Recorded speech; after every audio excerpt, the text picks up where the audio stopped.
Good morning. Hey, it's Lindsay here with Paw Prints University. I'm here for our weekly check-in. We are going to talk about something really fun today. We're going to talk about pee. So I'm going to call this little opportunity Pee Patrol, and we're going to talk all things pee with puppies and with dogs because it can happen. Dogs pee. And we want to know why and how we can help teach them where we want them to pee and when we want them to pee. And so we need to think like a dog. And my goal here is to set you and your dog and your puppy up for success. So before we get started, I just want to let you know a little bit about how I got here. I have been a trainer, for a few years. I've been walking dogs since 2003, and I have a ton to share with you guys about training your dogs and your puppies. So here we are. And this past weekend, I had the opportunity to host a puppy social with my current puppy class. And during the puppy social, one of the puppies thought it would be a really good idea to pee on a person. And not only did he do it once, but he did it twice on her leg. So the question came up like, why did they do that, right? And like, ew, that's so gross. What do I do? How do I fix it?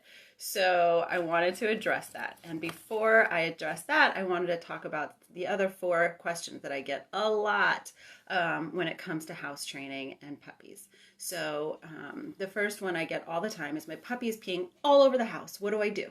The next one I get is I'm going to rub their nose in that pee every time they pee in my house and it's going to fix it, right? The next question I get a lot is that why does my dog pee and poop in the crate? How do I fix it? I put them in the crate. They shouldn't pee in there, but they do it anyway. So what do I do?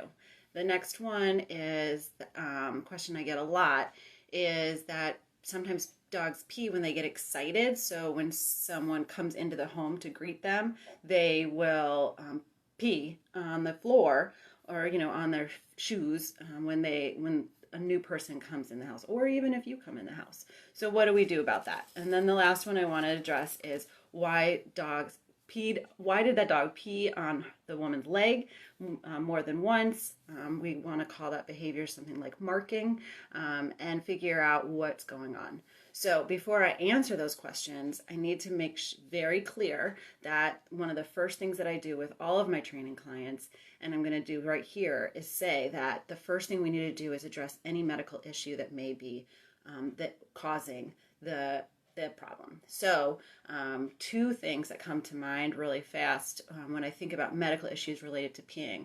One is they may have a urinary infection or bladder infection. And a way that you would know, obviously, is if they're trying to pee and they can't, like nothing's coming out or just a little bit, and they look like they're straining. So that would be one reason to call your vet. Another reason that you may want to call your vet before we do any training is if they have like an excitement pee right after a female dog is spayed, or even months after, or a year after something.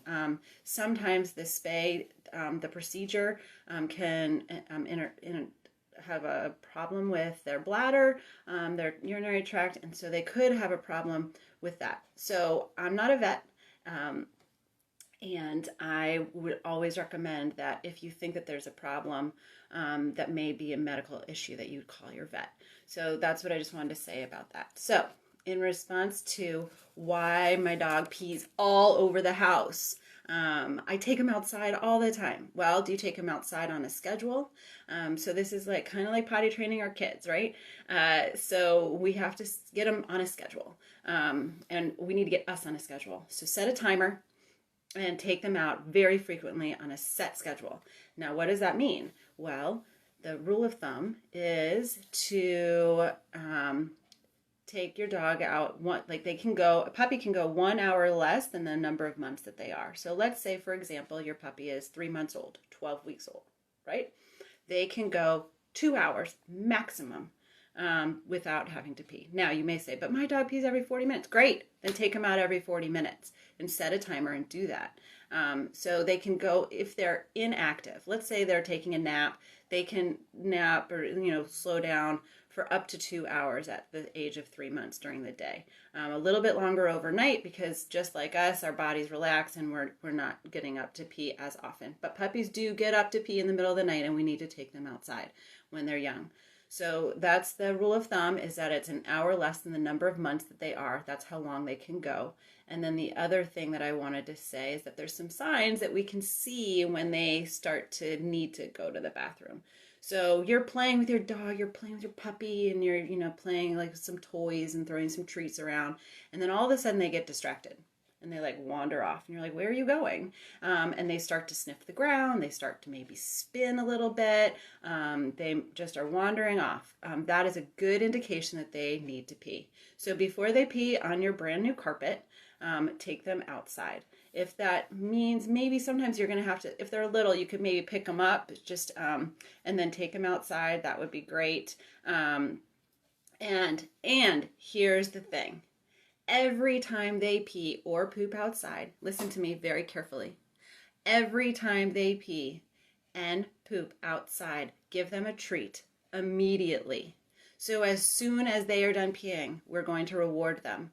So here's the thing. Your dog is peeing inside, not because they're mad at you, not because they want to ruin your rug. They are peeing because they are relieving themselves. Okay? So they're relieving themselves, and it feels good. Like, think about it. When you have to pee, it feels good. And it feels good for them too. So they're only doing it because it feels good. They're not doing it because they think they're doing anything wrong. So we need to think like a puppy and set them up for success. So when they need to pee, let's take them out where we want them to pee and reward them with lots and lots of treats. Okay, so that's my first thought on that. Let's get back to the big question. This one comes up a lot. I hear it with my clients. I see it on the news. I see it in news articles and all over the internet. What do I do when they pee on the floor? Can I rub their nose in it? The answer is no. No, no, no, no. That's the answer. Why? Why would I not do that? Well, let's see. So first of all, they pee, and maybe you didn't see them pee right away, and you stick their nose in pee. They have no idea what you're doing. All they know is that you're being forceful and negative and putting fear in them. Okay, so they don't put the connection together that when they shouldn't pee. All they know is that if they pee like that, they're going to get in trouble. So what that can do is set them up for failure, meaning every time they pee, whether it's inside or outside, they're going to have fear. So we want to eliminate fear, anxiety, and stress in our animals and everything we do, and that includes when they're going to the bathroom. So we don't want to do that. What we want to do is reward them, like I said, immediately and always when they are puppies. Let me just say that again. Immediately and always reward your puppy when they pee or poop outside. Okay, so let's use high value treats. Let's reward them. Let's give them the opportunity to succeed, because that's what we want. We want a successful puppy. All right, so next question. This is question number 3. I get this a lot. My dog or my puppy keeps peeing in the crate. Okay, well, the first thing I would say is that we need to get them outside more frequently. The second thing that we want to do is recognize how big or small the crate is. The crate should be small enough where they don't want to pee in it, okay? Meaning like most animals in the wild and us, we don't want to pee where we sleep or where we eat. Like, that's just not something we do. We're going to wait, right? So we're going to keep that space clean and safe. And dogs do that too. Now, sometimes puppies, depending on where they're raised or born, don't have the opportunity to leave a small space, and so therefore they are trained to think that it's okay to do that. And if that's the case, we can work on some extra training. But the simple solution, if it really just has to do with the size of the crate, is make it smaller. We want to make it small enough, big enough that they can stand up and walk around, but small enough that can't wander off to the other side of the crate and pee and then come back. Okay? So that's my suggestion with the crate training. The other thing I want to say is that if they do have an accident in the crate, is what we need to do is remove all the bedding and wash all the bedding and wash the crate and everything to get rid of any of the smells from the pee, so that they know that that's not where they should pee. Okay? All right, the next thing, this is question number 4 that I get. This is about the excitement P is what I'm going to call it. So the excitement P is when you have a friend come over to your house, and as soon as that friend walks in the door, the puppy runs up to them, gets so excited, and pees all over their brand new shoes. Oops. Sorry, friend. Right? And what we want to do is try to give your dog an alternate incompatible behavior. Whoa, that's a big word, right? Let's break that down. So, an alternate incompatible behavior, what does that mean? That means we're going to have your dog do something just as exciting as going and running up to that person, but they're not going to run up to that person and pee on their feet. So we're going to teach them a different activity. So we're going to teach them to go find a treat. We're going to have them go sit in their place. And when they're in that place, they're going to get something fun, whether it's a toy or a treat or some other attention. And they're not going to run up to the person and pee on their feet. So that's one of the things that I teach, and there's a whole system to it. You can find out more when you join our training classes, which you can find all online at pawprintsaroundtown.com/training. We have classes coming up starting this Sunday for puppies and for older dogs, so please sign up. We're filling up fast, and we would love to have you guys. Before I end, though, we need to get back to my original topic, which was this puppy social, where this puppy peed on a woman's leg twice. So what is that all about, right? Like, what's going on? First of all, dogs love to pee on vertical surfaces. So we always think about the dog peeing on a fire hydrant or the street pole or something like that. I see dogs peeing on tires of cars all the time. What is that about? Why vertical? Well, because dogs leave their scent all over town to show marking their territory, ownership. They are marking, listen, these dogs are leaving pee mail all around town. And what does that mean by pee mail? Another dog coming up after them can tell by just smelling their pee the sex, the gender of that dog, how old they are, if they're in heat, their social status. There's so much information that they learn from peeing. So they want to pee on a surface or an area where they can get the most attention. So the higher up the dog, the higher up the social status or the hierarchy of that dog. So that's what's going on with that. That's why they do it. Now, why would they do it on a person?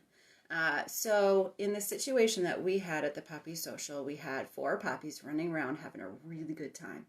They were so overstimulated. There was a lot to do. There were new people. There were new dogs. There were puppies. There was fun. There was balls being thrown. There was a lot. Some dogs get anxious in the situation like that, in a new situation. Some dogs are overstimulated. They're unfocused. They don't know what to do. They don't know where to go. So in that situation, we need to take a step back, maybe remove them, give them a break. Again, what was that other thing that I told you guys about? That was called an alternate incompatible behavior, right? So those are one of the things that we would want to do to discourage them from peeing on someone's leg, is to give them something else to do that has nothing to do with it. So that's one of the activities that we would do in our training classes, is working on the alternate behaviors. And I also just want to say that, like, the marking like that, the kind of anxious stuff sometimes can be attributed more frequently to dogs before they are neutered. Not necessarily always, but it can have a big effect on having them neutered. So along with having the alternate incompatible behavior, doing something called like a treat seek, where we are going to toss some treats onto the ground and have them go look for the treats when you think that they're getting a little excited. You can distract them. You can put them back on a leash. We can also practice with guests. So maybe having all those puppies and all those people all at once when we're in the middle of a pandemic was a little much, because they're not exposed to as many experiences like that as possible. So maybe we need to set up a smaller meet so that they have a chance to do that. The other thing too is, if they're overstimulated, we have to take a step back and work on desensitization. And that means that we need to take a step back and have them below threshold. I know I'm using a lot of words that are big. Please join my puppy classes and my adult dog classes so that you can learn more and more and more about what I'm saying, and it'll make more sense and give you and your dog and puppy the opportunity to succeed. That's all we want here at Paw Prints University, is for you guys to succeed and get the best bond with your dog and your puppy that you possibly can. I know that that's important to you, and I want to set you up for success. I want to offer you some more tips on nutrition and reducing fear, anxiety, and stress in your life, in your puppy's life, through every step of the way. So I want to thank you guys for joining us here today at Facebook Live. We're going to be here every Tuesday morning. And so we look forward to seeing you guys next week. We are accessible, like I said, at pawprints.aroundtown.com. You can email us at info@pawprints.aroundtown.com. You can find all the information online on our Facebook page, on our Instagram page, on our website. And I look forward to seeing some of you guys in puppy class this coming Sunday. So thank you and have a great day.